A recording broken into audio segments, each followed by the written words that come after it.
একটু করে ভিডিও বানায় দেয়, তাদের ত্যাগ কম নয়।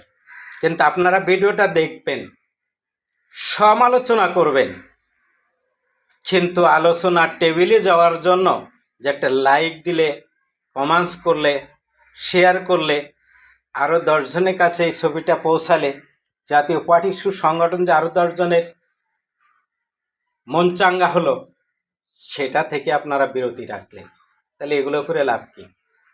তাই দলের মাননীয় চেয়ারম্যান গোলাম মোহাম্মদ কাদের যখন যে সমাবেশগুলো করে, যখন যে নির্দেশনা দেয়, দলের মহাসচিব সাংগঠনিক প্রতিক্রিয়া আগায় নিতে যে সমস্ত কর্মকাণ্ডগুলো নিয়ে এগিয়ে যাচ্ছে জাতীয় পার্টির নেতাকর্মীরা, সেইগুলো হয়তো প্রচার শুরু করে সাংবাদিকতার মতো।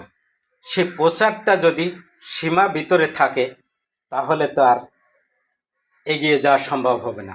তাই আমিও সবাইকে অনুরোধ করব, যে যেখান থেকে যে ভিডিওগুলো, জাতীয় পার্টির ভিডিওগুলো দেখবেন এবং সবার কাছে পৌঁছানোর জন্য যে সুযোগটুকু আছে, এই সুযোগটুকু আপনারা করবেন। এতে আহামরি কিছু শেষ হয়ে যাবে না, এমনকি আপনাদের এতে ক্ষতি হবে না, উপকার হবে ছাড়া। তাই যে যেখান থেকে যে অবস্থায় দেখবেন, সবাই চেষ্টা করবেন জাতীয় পার্টিকে সুসংগঠনের জায়গা থেকে এগিয়ে নিয়ে যেতে। সবাই কাঁধে কাঁধ মিলিয়ে কাজ করবেন।